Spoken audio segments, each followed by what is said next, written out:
A segunda turma do Supremo Tribunal Federal atendeu a um pedido da defesa do ex-presidente Lula e retirou a delação do ex-ministro Palocci de uma ação contra ele na Lava Jato. Com a decisão, na prática, o que Palocci disse não poderá ser usado contra Lula no caso em que o ex-presidente é acusado de receber vantagens indevidas da Odebrecht. Segundo o Ministério Público, ele teria recebido um imóvel em São Paulo para a utilização do Instituto Lula, além de um apartamento em São Bernardo do Campo para moradia e diversos pagamentos ilícitos para ele e para o Partido dos Trabalhadores. A defesa do ex-presidente argumentou que o fato de o então juiz da Lava Jato, Sérgio Moro, ter incluído o depoimento de Palocci no processo poucos dias antes das eleições presidenciais representou quebra de imparcialidade. O relator, ministro Edson Fachin, negou o pedido. A defesa recorreu à segunda turma. Hoje, Fachin foi o único a votar contra o recurso da defesa.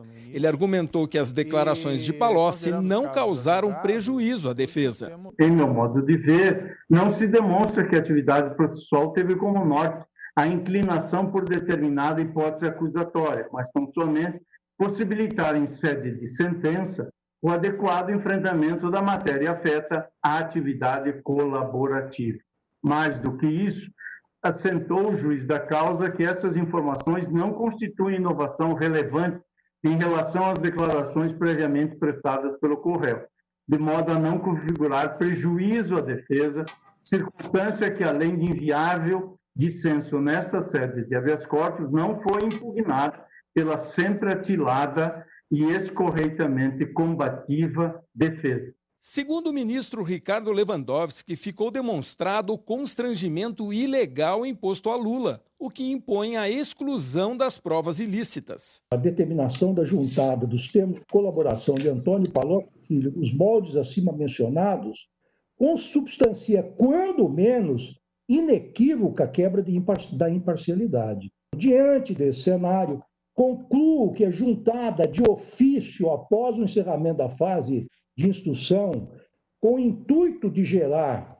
aparentemente, de gerar fato político, revela-se em descompasso com o ordenamento constitucional vigente. O ministro Gilmar Mendes acompanhou o voto do ministro Ricardo Lewandowski. Disse que Moro quis criar um fato político. O acordo foi juntado aos autos da ação penal cerca de 3 meses após a decisão judicial que o homologara. Essa demora parece ter sido cuidadosamente planejada pelo magistrado para gerar um verdadeiro fato político na semana que antecedia o primeiro turno das eleições presidenciais de 2018. Ressalta-se que, ato contínuo à juntada dos termos do acordo, foi determinado o imediato levantamento de seu sigilo, com a clara finalidade de que fosse dada publicidade às imputações dirigidas ao réu, sem que as circunstâncias narradas no acordo fossem relevantes para a ação penal em andamento, já que, como dito, a fase de instrução processual já havia se encerrado.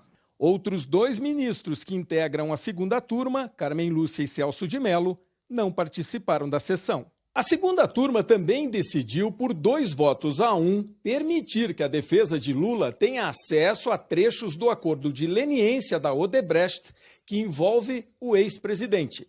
Com isso, o processo, que já estava prestes a ser julgado, dá um passo atrás. Sérgio Moro disse que o ex-ministro Palocci já havia prestado depoimento na mesma ação penal sobre o ex-presidente Lula e que a inclusão da delação não revelou fatos novos. Moro disse ainda que a inclusão visou a garantir a ampla defesa, juntando ao caso elementos que eram relevantes.